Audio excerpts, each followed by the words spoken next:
नमस्कार फ्रेंड्स, मैं प्रेम कुमार एक बार फिर से आप सभी का स्वागत करता हूं हमारे यूट्यूब चैनल पर। फ्रेंड्स, आज अपन जो कल हमने एक चैप्टर किया था उष्मा एवं तापमान, जिसके क्वेश्चंस कल हल किए थे और कुछ क्वेश्चंस हमारे क्या थे, शेष रह गए थे। जो बचे हुए क्वेश्चन है वो आज अपन करेंगे। तो शुरू करते हैं आज। और पहला जो क्वेश्चन हमारा है वो ऐसे रहेगा कि कितनी मात्रा में उष्मा आवश्यकता होती है। हमें यहाँ पर कुछ क्वांटिटी दी गई है, ठीक है। जैसे m का मान दिया गया है 120 लीटर है, T1 का मान दिया गया है 20 डिग्री सेंटीग्रेड है, T2 का मान दिया गया है 85 डिग्री सेंटीग्रेड है और S विशिष्ट उष्मा दी गई है 4.2, ठीक है। तो हमें इनके लिए उष्मा की मात्रा है वो ज्ञात करनी है कि इन सब के लिए हमें उष्मा की जो मात्रा की आवश्यकता होगी वो कितनी होगी, ठीक है। तो हल करते हैं अपन इसको, उसके पश्चात ऑप्शन देखेंगे। तो हल करने के लिए सबसे पहले हमें देखना होगा हमें क्या क्या चीजें दी गई है। तो सबसे पहले अपन लिख दें m, या द्रव्यमान हमें दिया गया है जो कितना है 120 लीटर है। उसके पश्चात हमें प्रारंभिक तापमान दिया गया है, प्रारंभिक तापमान T1 दिया गया कितना है 20 डिग्री सेंटीग्रेड है। फिर अंतिम तापमान दिया गया है T2, उसका मान है 85 डिग्री सेंटीग्रेड और विशिष्ट उष्मा दी गई है हमें S 4.2, ठीक है। और हमें उष्मा की मात्रा ज्ञात करनी है कि हमें कितनी उष्मा की मात्रा की आवश्यकता होगी। तो उष्मा की मात्रा ज्ञात करने के लिए हमारे पास एक फॉर्मूला होता है, उष्मा की मात्रा Q, ठीक है। यहाँ पे Q हमें ज्ञात करना है किलो जूल। तो हमारा जो फॉर्मूला होता है वो होता है m गुणा S गुणा डेल T, या अपन इसको बोल सकते हैं दोनों तापमानों में अंतर। तो यहाँ से हमारे पास m का मान हमें दिया गया है कितना 120 है। तो यहाँ से अपन मान पुट करते हैं 120 गुणा S विशिष्ट उष्मा हमें दी गई है यहाँ से कितनी है 4.2, और गुणा डेल टी का मान अपन यहां से ज्ञात करते हैं। तो 85 माइनस 20 कितना हो जाएगा 65। तो यहाँ पर कितना लिख देंगे डेल टी की जगह 65। अब अपन क्या करवाते हैं, इनको आपस में गुणा करवाएंगे। तो गुणा करवाने के पश्चात हमारे पास इन तीनों संख्याओं को गुणा करवाने के बाद हमारे पास जो संख्या आएगी वो आएगी 32,760 डिग्री 32,760 किलो जूल हमारे पास यहाँ पे क्या आएगा मान आएगा, ठीक है। इतनी हमें क्या होगी उष्मा की आवश्यकता होगी। अब अपन देखते हैं इसके ऑप्शंस। जैसे हमें ऑप्शन दिया गया है, पहला ऑप्शन जो हमारे पास है वह है 32,750 किलो जूल, दूसरा है 32,760 किलो जूल, तीसरा है 32,770 किलो जूल और चौथा जो ऑप्शन है हमारे पास 32,780 किलो जूल। लेकिन जो हमारा आंसर आया था वो था 32,760 किलो जूल। तो हमारा जो आंसर यहाँ से हो जाएगा वो कौन सा हो जाएगा, बी सही हो जाएगा, ठीक है। अभी देखिए नेक्स्ट क्वेश्चन करते हैं। नेक्स्ट क्वेश्चन में हमें बताया गया है 20 डिग्री सेंटीग्रेड से 35 डिग्री सेंटीग्रेड तक 85.5 ग्राम रेत का तापमान बढ़ाने के लिए आवश्यक उष्मा की मात्रा की गणना करो। अर्थात हमें जो 85.5 ग्राम रेत है मिट्टी, उसका तापमान हमें बढ़ाना है 20 डिग्री सेंटीग्रेड से 35 डिग्री सेंटीग्रेड तक बढ़ाना है, ठीक है। तो उसके लिए हमें कितनी उष्मा की आवश्यकता होगी उसकी हमें क्या करनी है, गणना करनी है। इसके लिए हमें दिया गया स्पेसिफिक हीट ऑफ सैंड, मिट्टी की विशिष्ट उष्मा हमें दी गई है कितनी है 0.1 है। जो हमें हिंदी वाले क्वेश्चन में नहीं दी गई है, अंग्रेजी वाले क्वेश्चन में है स्पेसिफिक हीट ऑफ सैंड 0.1। तो कैलकुलेशन करके इसकी गणना करते हैं। देखिए हमें दिया गया है, अपन लिखते हैं m का मान दिया गया है हमें यहां से 85.5, ठीक है। इसके बाद हमें दिया गया T1 हमारे पास है 20 डिग्री सेंटीग्रेड और जो T2 है वो है 35 डिग्री सेंटीग्रेड, और S या स्पेसिफिक हीट विशिष्ट उष्मा की अपन बात करें तो कितनी है हमारे पास 0.1 है। अब हमें उष्मा की मात्रा ज्ञात करनी है। देखिए सेम पीछे वाले क्वेश्चन जैसा है, उष्मा की मात्रा इसमें ज्ञात करनी थी, उष्मा की मात्रा इसमें ज्ञात करनी है। तो उष्मा की मात्रा ज्ञात करने का हम यही जो फॉर्मूला है काम में लेंगे, m इंटू एस गुणा डेल्टा टी। इन दोनों का अंतर देखें अपन तो कितना आ जाएगा हमारे पास 15 आ जाएगा। अब अपन गुणा करवाते हैं m into S into delta T. गुणा करवाने के अब तीनों संख्याओं को क्या करवाएंगे, आपस में गुणा करवाएंगे। 85.5 इंटू 15 यहां से क्या आ जाएगा हमारा डेल टी का मान, और एस का मान हमारे पास यहां से कितना है 0.1 है। अब इन तीनों संख्याओं को आपस में गुणा करवाने के पश्चात हमारे पास जो मान आएगा वो आएगा 128.25। देखते हैं ऑप्शन में। पहला ऑप्शन है वो हमारा 128.25 जूल, और हमारा जो आंसर है वो भी कितना है 128.25। ठीक है, तो यहाँ से हमारा जो आंसर हो जाएगा वो कितना हो जाएगा, ए हो जाएगा। इसी क्रम में देखिए नेक्स्ट क्वेश्चन हमारा जो है वो है मटेरियल की विशिष्ट ऊष्मा क्या है यदि 50 डिग्री सेंटीग्रेड से 80 डिग्री सेंटीग्रेड तक तापमान बढ़ाने के लिए 510 कैलोरी की आवश्यकता होती है। ठीक है, इसमें देखिए हमें एक मान ये दिया गया है 170 ग्राम द्रव्यमान का, जो कि हमारे हिंदी वाले क्वेश्चन में नहीं है, अंग्रेजी वाले में, तो वो हमें साथ में देखने हैं दोनों क्वेश्चन। तो चलिए हल करते हैं इस क्वेश्चन को। सबसे पहले जो मान हमें दिए हुए हैं वो मान अपन लिखते हैं ऐसे। द्रव्यमान हमें दिया गया है m 170 ग्राम है। उसके पश्चात हमें दिया गया है T1 का मान हमारे पास है 50 डिग्री सेंटीग्रेड। T2 का जो मान है वो है 80 डिग्री सेंटीग्रेड, और अंत में जी Q का मान हमें दिया गया है वो कितना है 510। तो अपन फॉर्मूला यहाँ से लिखते हैं Q बराबर m गुणा s गुणा डेल्टा टी। ठीक है, अब देखिए मान पुट करते हैं। डेल टी का मान अपने यदि यहाँ से ज्ञात करें तो कितना आ जाएगा 30 डिग्री सेंटीग्रेड आ जाएगा। इसलिए अब मान रखते हैं। सबसे पहले Q का मान हमारे पास दिया हुआ है हमें 510 बराबर m का मान अपन रखते हैं यहाँ से 170 गुणा s का मान हमें दिया गया है, s का मान हमें ज्ञात करना है, तो s की जगह s और डेल्टा टी की जगह अपन रख देंगे 30। अब s का मान हमें ऐसे ज्ञात करना है, तो जो दोनों संख्या 170 और 30 s के साथ गुणा में वो इधर जाने के पश्चात किस में हो जाएगी, भाग में हो जाएगी। तो अपने यहाँ से लिखते हैं s बराबर 510 बटे 170 इंटू 30। ठीक है, यहाँ से अपन इनको क्या करते हैं, कैंसिल करते हैं, तो 51 बटे 510 हमारा क्या हो जाएगा, यहाँ से मान हो जाएगा। हल करने के पश्चात इनका दोनों का भाग करते हैं तो हमारा जो मान आएगा वो कितना आएगा 0.1 आएगा। तो यहाँ से हमारा जो आंसर होगा विशिष्ट ऊष्मा जो हमें ज्ञात करनी थी वो ए हो जाएगा, कितनी 0.1। ठीक है, अब नेक्स्ट क्वेश्चन करते हैं अपन। नेक्स्ट क्वेश्चन में हमें बताया गया है किलो कैलोरी में 25 डिग्री सेंटीग्रेड से 75 डिग्री सेंटीग्रेड तक 300 ग्राम तांबे के तापमान को बढ़ाने के लिए कितनी मात्रा में ऊष्मा की आवश्यकता होती है, और साथ में हमें विशिष्ट ऊष्मा भी दी गई है 0.092 कैलोरी प्रति ग्राम। तो इस क्वेश्चन का हमें आंसर अब ज्ञात करना है। तो सबसे पहले अपन वो चीजें लिखेंगे जो चीजें हमें दी गई है। ठीक है, उसके पश्चात इसको क्या करते हैं, हल करते हैं।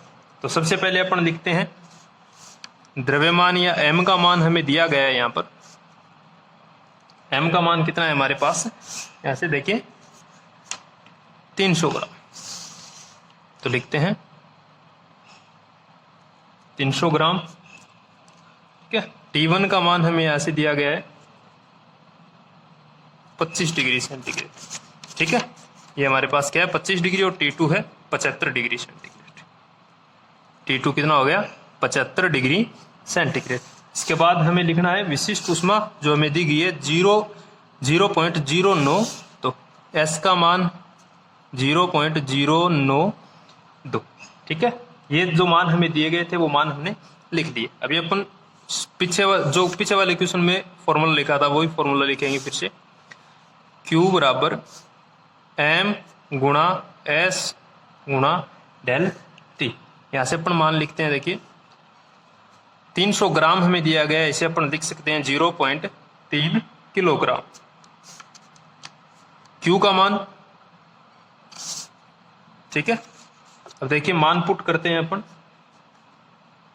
Q बराबर m का मान कितना हो 0.3 गुणा s का मान 0.092 और डेल टी का मान यहां से कितना हो जाएगा 50 हो जाएगा, ठीक है। इन तीनों संख्याओं को जब अपन आपस में गुणा करवाते हैं तो गुणा करवाने के पश्चात हमारे पास जो मान आएगा वो आएगा 1.38 किलो कैलोरी। देखते हैं ऑप्शन में, हमारे जो ऑप्शन है उनमें पहला है हमारा 138 किलो कैलोरी, दूसरा है 1.38 किलो कैलोरी, तीसरा है 207 किलो कैलोरी और चौथा है 2.07 किलो कैलोरी। तो हमारा जो आंसर है वो है 1.38। तो हमारा जो आंसर होगा वो कौन सा हो जाएगा, इसमें बी हो जाएगा, ठीक है। चलिए नेक्स्ट क्वेश्चन अब करते हैं अपन।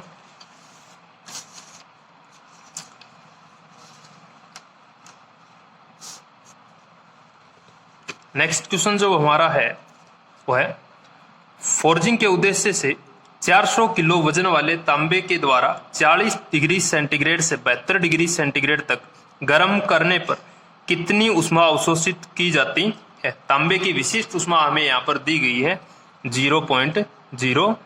हमें ऊष्मा की मात्रा, इसमें भी ऊष्मा की मात्रा ज्ञात करनी है। सर्वप्रथम अपन वे चीजें लिखेंगे जो हमें क्वेश्चन में दी गई है। तो सबसे पहले अपन लिखते हैं m, द्रव्यमान का मान लिखते हैं। m हमारे पास कितना है 400 किलोग्राम। दूसरा T1 हमें दिया गया है कितना है 40 डिग्री सेंटीग्रेड। T1 बराबर 40 डिग्री सेंटीग्रेड। T2 दिया गया है 72 डिग्री सेंटीग्रेड और इसके पश्चात S का जो मान दिया गया है हमें वो है 0.09, ठीक है। और तांबे के द्वारा अवशोषित ऊष्मा की मात्रा जो है हमें ज्ञात करनी है। तो सेम फॉर्मूला लगेगा Q बराबर m गुणा S गुणा डेल्टा टी, या डेल टी का मान यदि अपन ज्ञात करें यहाँ से कितना आ जाएगा 32 आ जाएगा। अभी देखिए m की जगह 400, S की जगह 0.09 और डेल टी की जगह अपन यहाँ से क्या लिख देते हैं 30। देखिए इन तीनों संख्याओं को आपस में गुणा करवाने के पश्चात हमारे पास जो मान आएगा वो आएगा 1152 कैलोरी, ठीक है। तो अपन देखते हैं आंसर में, हमारे पास पहला जो ऑप्शन है वो है 1521, दूसरा है 1251, तीसरा है 1152 और चौथा है 1215। तो हमारा जो आंसर आया था वो कितना था 1152। तो हमारा जो आंसर हो जाएगा वो कितना हो जाएगा सी हो जाएगा। देखिए नेक्स्ट क्वेश्चन हमारे पास है।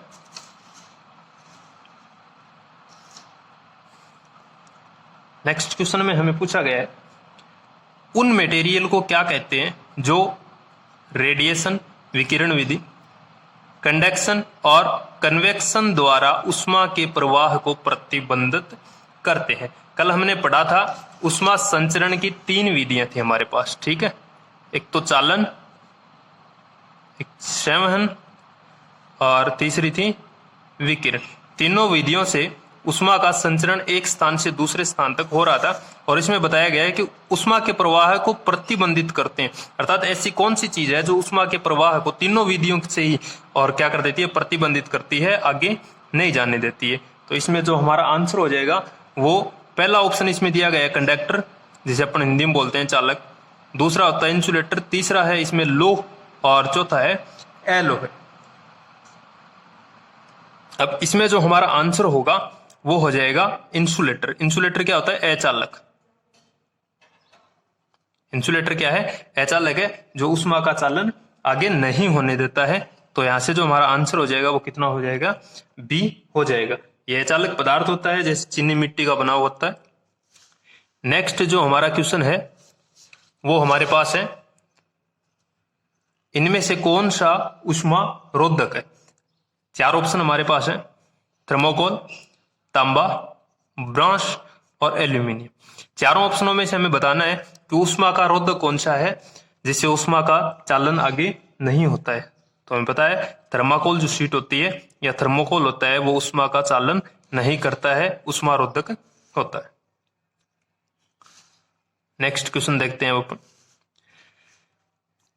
नेक्स्ट क्वेश्चन जो हमारा है, किसमें ऊष्मा चालकता सर्वाधिक होती है? चार ऑप्शन हमारे पास है, ठोस बर्फ, पिघलती बर्फ, पानी और वाष्प। और इन चारों ऑप्शनों के तहत हमें बताना है कि इन चार ऑप्शनों में से वो कौन सा है जिसमें ऊष्मा की जो चालकता होती है वो सर्वाधिक होती है। तो हमारा जो आंसर होगा वो क्या हो जाएगा? स्टीम, ऊष्मा। ऊष्मा में स्टीम हो जाएगा वाष्प, जिसमें ऊष्मा की चालकता होती है वो सर्वाधिक होती है। नेक्स्ट क्वेश्चन अपन देखते हैं ऐसे, ऊष्मा रोधक मटेरियल का इनमें से कौन सा गुण नहीं है? हमें चार गुण दिए गए हैं, जैसे कम चालकता है, आग का प्रतिरोध है, कम नमी अवशोषण है और चौथा है हमारा तन्यता। तो हमें इन चारों ऑप्शनों में से बताना है कि ऊष्मा रोधक का इनमें से कौन सा गुण ऐसा है जो ऊष्मा रोधक में नहीं पाया जाता है। तो कम चालकता ऊष्मा रोधक का गुण है, आग का प्रतिरोध है, कम नमी वाला भी है। तो हमारा जो आंसर है वो क्या हो जाएगा? डी, तन्यता हो जाएगा। ऊष्मा रोधक में तन्यता का गुण नहीं होता है। नेक्स्ट हमारा जो क्वेश्चन है, रेफ्रिजरेटर में व्यापक रूप से उपयोग किए जाने वाला मटेरियल कौन सा है? ठीक है, हमें बताना है कि रेफ्रिजरेटर जो फ्रिज होते हैं उनमें नीचे दिए गए चारों ऑप्शनों में से कौन सा ऑप्शन है जिसका उपयोग रेफ्रिजरेटर या फ्रिज में किया जाता है। तो वो होता है पॉलीयूरेथेन फोम। ठीक है, जैसे थर्माकोल होती है, ग्लास वूल और कॉर्क शीट, ये चारों क्या होते हैं? फोम के ही प्रकार हैं। लेकिन रेफ्रिजरेटर में जिसका उपयोग किया जाता है वो होता है पॉलीयूरेथेन फोम। ठीक है, अब नेक्स्ट हमारा जो क्वेश्चन है वो देखिए, इनमें से कौन सा एक खराब ऊष्मा रोधक है? इनमें से कौन सा एक खराब ऊष्मा रोधक है? चार ऑप्शन हमें दिए गए हैं, एक कांच, कॉर्क, रबर और सोडस्ट।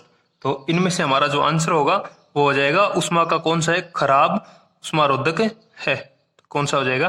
कांच हो जाएगा। देखिए नेक्स्ट क्वेश्चन अपन हल करते हैं।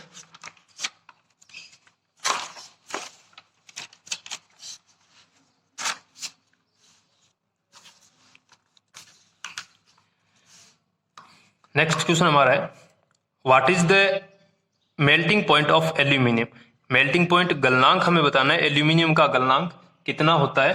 तो एल्यूमिनियम का जो गलनांक है वो होता है, ऑप्शन में हमारे पास पहला ऑप्शन जो है वो है 660 degree centigrade, 680 degree centigrade, 670 degree centigrade और 620 डिग्री सेंटीग्रेड। तो हमारा यहाँ से जो आंसर होगा वो हो जाएगा ए, 660 डिग्री सेंटीग्रेड। या इसके अलावा एक ऑप्शन और भी दिया होता है 660.3 डिग्री सेंटीग्रेड। यदि ये आता है, 660 नहीं आता है, तो ये भी क्या है? सही है। नेक्स्ट क्वेश्चन देखिए, पूछा गया what is the boiling point of aluminium? कि एल्यूमिनियम का उबाल बिंदु जो है वो कितना होता है। तो एल्यूमिनियम का जो उबाल बिंदु है क्वेश्चन के हिसाब से और ऑप्शन के हिसाब से अपन देखें तो हमारा जो आंसर होगा वो कौन सा हो जाएगा? सी हो जाएगा, 2469। या इसकी जगह एक ऑप्शन और भी आता है 2470 डिग्री सेंटीग्रेड। तो यदि 2469 नहीं दिया गया और 2470 आपको दिया गया है तो वहां पर जो सही आंसर हो जाएगा वो कौन सा हो जाएगा? 2470 हो जाएगा। ठीक है, नेक्स्ट क्वेश्चन अब अपन देखते हैं। इसमें हमें पूछा गया है पानी का क्वथनांक कितना होता है? बॉइलिंग पॉइंट हमें बताना है पानी का कितना होता है। तो यहाँ से 0 डिग्री सेंटीग्रेड है, 32 डिग्री सेंटीग्रेड है, 100 डिग्री सेंटीग्रेड और 212 डिग्री सेंटीग्रेड है। तो पानी का जो क्वथनांक होता है वो होता है 100 डिग्री सेंटीग्रेड। तो सी जो ऑप्शन हमारा है वो ऐसे क्या हो जाएगा? सही हो जाएगा। नेक्स्ट क्वेश्चन हमारे पास है, what is the boiling point of mercury? Mercury पारे का उबाल बिंदु या क्वथनांक क्या होता है? तो हमारे यहाँ पे बताना है हमें मर्क्यूरी का उबाल बिंदु कितना, पहले पीछे वाला क्वेश्चन देखते हैं। Mercury, what is the melting point of mercury? Mercury पारे का गलनांक क्या होता है? तो गलनांक बिंदु जो होता है वो इसका होता है -38.72 डिग्री सेंटीग्रेड। नेक्स्ट जो क्वेश्चन है, what is the boiling point of mercury, mercury का उबाल बिंदु कितना होता है। तो हमारे पास जो ऑप्शन है वो देखिए 357 डिग्री सेंटीग्रेड है, 280 है, 759 डिग्री सेंटीग्रेड और 767 डिग्री सेंटीग्रेड। तो इसमें हमारा जो आंसर हो जाएगा वो कौन सा हो जाएगा, 357 डिग्री सेंटीग्रेड हो जाएगा। नेक्स्ट हमें पूछा गया है बल और इकाई क्षेत्रफल के अनुपात को क्या कहते हैं। बल और इकाई क्षेत्रफल के अनुपात को क्या कहते हैं। पहला ऑप्शन हमारा है कार्य, दूसरा है शक्ति, तीसरा जो यहाँ से हमारा ऑप्शन है वो है दाब, और चौथा जो ऑप्शन हम यहाँ से हमारे पास है वो कौन सा है, ऊर्जा। तो इसमें हमारा जो आंसर होगा वो क्या हो जाएगा, दाब हो जाएगा। दाब का फॉर्मूला होता है बल और प्रति इकाई क्षेत्रफल, बल